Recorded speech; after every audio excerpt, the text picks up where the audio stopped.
नमस्कार विद्यार्थीगण, और कैसे हो।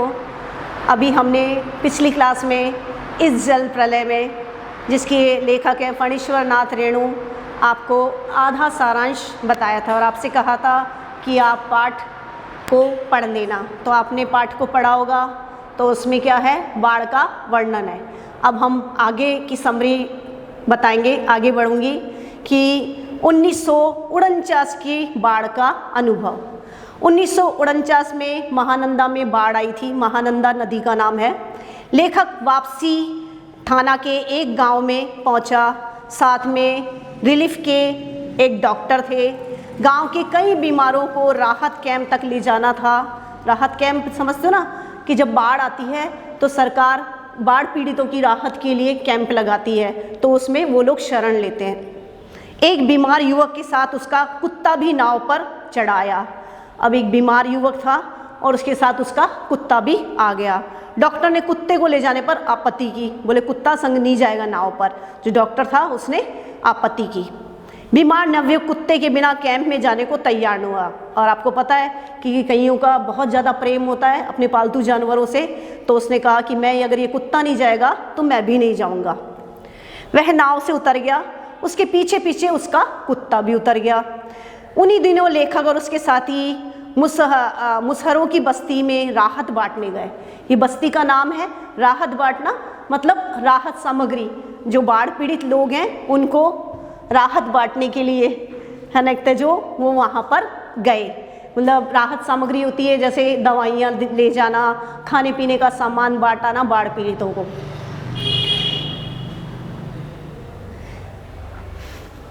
खबर मिली थी कि वे कई दिनों से मछली और चूहों को झुलसाकर खा रहे हैं। तो पता चला था लेखक को कि उस बस्ती में कुछ भी खाने की सामग्री नहीं है, तो वो क्या कर रहे हैं कि मछली को और चूहों को सेक कर खा रहे हैं।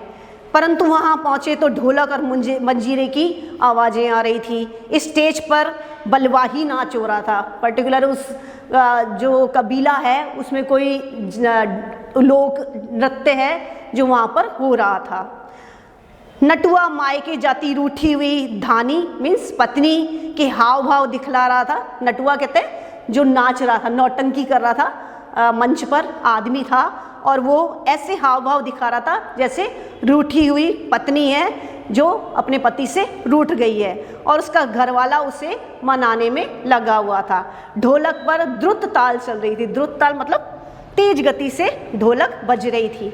कीचड़ पानी से लथपथ भूखे प्यासे नर नारी खिलखिलाकर हंस रहे थे। लेखक को लगा कि वे रिलीफ बांटकर भी उन्हें ऐसी खिलखिलाहट नहीं दे सकता। रिलीफ मतलब कि वो जो राहत सामग्री लाया था वो देकर भी उन लोगों को इतनी हंसी नहीं दे सकता। मतलब वहाँ पर वो इतनी कठिन परिस्थितियों में भी नाच गा रहे थे, बड़े मस्त थे। बलवाही नाच को देखकर उन्हें सन 1937 में आई बाढ़ की याद आ गई। उस समय लेखक बालचर बॉय स्काउट गाइड होते हैं जो क्या करते हैं, ये एक स्काउट जो होता है ये एक वो ब्रांच है जिसके अंदर वहाँ पर लोगों की सहायता के लिए बच्चे तैयार किए जाते हैं। तो जब भी आपने देखा होगा रेलवे स्टेशन पे गर्मियों के दिनों में, है ना, स्काउट गाइड के जो बच्चे हैं, और अब तो चुनावों में भी, पिछली बार जो चुनाव थे उसमें भी वो लोग ड्यूटी देते हैं। तो ये स्काउट बॉय था। और नाव के अभाव में केले के पौधे से भेला बना लिया गया था। उसी समय जमींदार के लड़के हारमोनियम तबला लेकर नाव पर जल विहार करने निकले, मतलब घूमने के लिए निकले। गांव के नौजवानों ने उनकी नाव छीन ली तथा कुछ मारपीट भी की। ये उसे 1937 की आई बाढ़ में के समय की याद आई। अब मस्खरे युवकों का बहिष्कार। 1967 में जब पुनपुन का पानी राजेंद्र नगर में घुस आया तो कुछ मनचले युवक युवतियां फिल्मी दृश्य की भांति नाव पर पिकनिक का मजा लूटने के लिए चल पड़े। अब जो लड़के लड़कियां होते हैं वो कहीं भी मौका नहीं चूकते मस्ती करने का। तो उन्होंने क्या करा, फिल्मी स्टाइल में नाव पर सवार हुए और पिकनिक के लिए निकल पड़े। एक युवती कॉफ़ी पाउडर मथने लगी और नाव पर ही कॉफ़ी बनाने लगी। दूसरी पत्रिका पढ़ने लगी। कोई नवयुवक फिल्मी अंदाज में डायलॉग बोल रहा था। रेडियो पर तेज आवाज में गाना बज रहा था, हवा में उड़ता जाए मेरा लाल दुपट्टा मलमल का गाना बज रहा था और लड़के लड़की नाच रहे थे।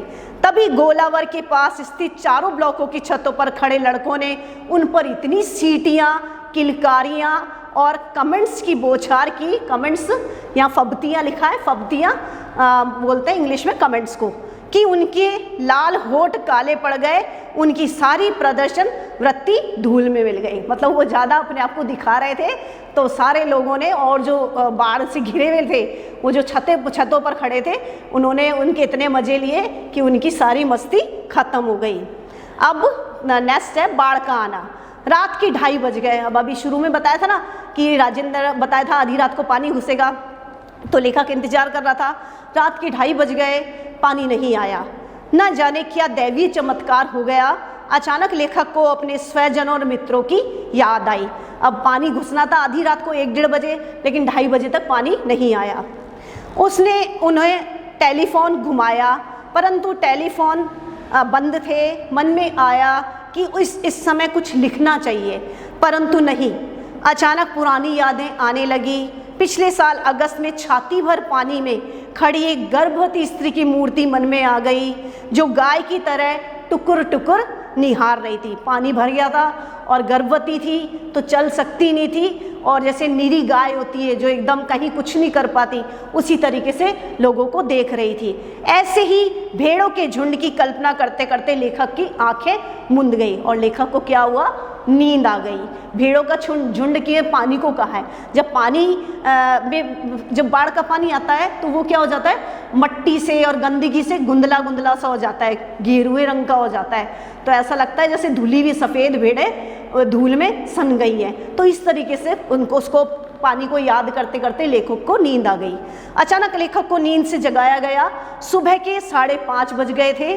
चारों ओर शोर था, आर-एल-ओ है ना, मतलब बंगाली में कह रहे थे पानी आ गया है, पानी आ गया है। आर-एल-ओ पनिया मीन्स पानी, पानी आ गया, लो पानी आ गया। लेखक ने आंख मलते हुए देखा, झाग फैन लिए पानी आ रहा है। जो पानी रात के 1:30 बजे घुसने वाला था, वो सुबह 5:30 बजे घुसा। ठीक वैसा जैसा कल शाम काफिया उसके पास आया था। हर भंगी बस्ती के पास लगा जैसे पानी में बच्चे कूद रहे हैं, परंतु नहीं, वहाँ एक मोड़ था। अतः अवरोध को पाकर पानी उछल पड़ता था, मतलब पानी ऐसे उछल रहा था कि एक बार तो लेखक को लगा कि पानी में बच्चे खेल रहे हैं, लेकिन वहाँ क्या कुछ अवरोध आ गया था, डिवाइडर आ गया था, जिस कारण से पानी उछल रहा था और वो ऐसा लग रहा था जैसे पानी में बच्चे उछल रहे हैं। पुलिस चौकी के पास पानी का पहला रेला आया। ब्लॉक नंबर 4 के नीचे भी पानी की लहरें नाचने लगी। लेखक दौड़कर छत पर चला गया। चारों ओर जल का कोलाहल था, चारों ओर जल का शोर था, क्योंकि जब पानी भरता है तो आवाज़ें बहुत तेज़ होती है। खाली जगह पर जब पानी भरता है तो उसका बहुत शोर होता है। लहरों का नर्तन और लहरें उछल रही थी। गोलांबर के गोल पार के चारों ओर पानी ही पानी, तेजी से बढ़ता पानी। लहरें बहुत तेज हैं। सामने की दीवार की ईंटें डूबती जा रही हैं। बिजली के खंभे का काला हिस्सा, ताड़ के पेड़ का तना, सब डूब रहे हैं। हरियाली डूब गई। बचपन में बाढ़ देखी है, किंतु पानी का इस तरह आना नहीं देखा। लेखक ने बाढ़ तो देखी है, लेकिन इतना पानी का जो जल प्रलय पाठ का नाम ही क्या है, इस जल प्रलय में, तो उन्होंने ऐसा पानी कभी नहीं देखा था।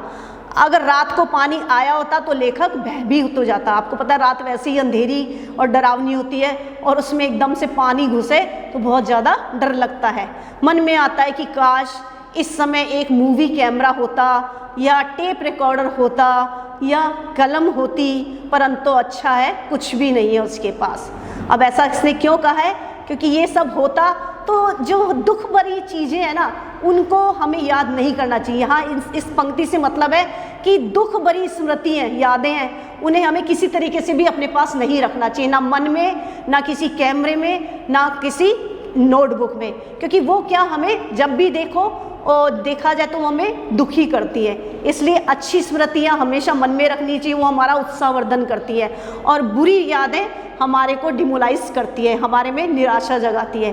तो लेखक ने कहा कि अच्छा है मेरे पास कुछ भी नहीं है उसके पास। ठीक है, आपको लेसन समझ में आएगा। लेसन बहुत इंटरेस्टेड है, आप ज़रूर से पढ़िएगा। धन्यवाद।